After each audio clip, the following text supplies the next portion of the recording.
Hey everybody, David Chinelli here. We're off to another pub with Jason Pereira from Woodgate Financial. Yeah, we're here at the Crooked Q here in Etobicoke. Let's go in.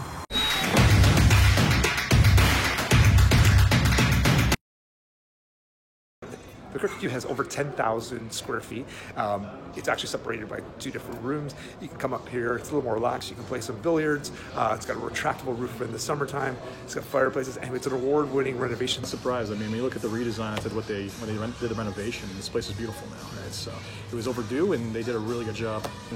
And just anytime you want to shoot pool with, or very badly or well, depending on how good your skill set is, food's good. Food's good. It's also got an upgrade, so it's a great classic pub fare. So if you're in the area, it's always a good chance to come by. Or if you have maybe you want to get a nice corporate get together, or you just want to come for a beer or watch the game, the Crooked Q is a great place to come by.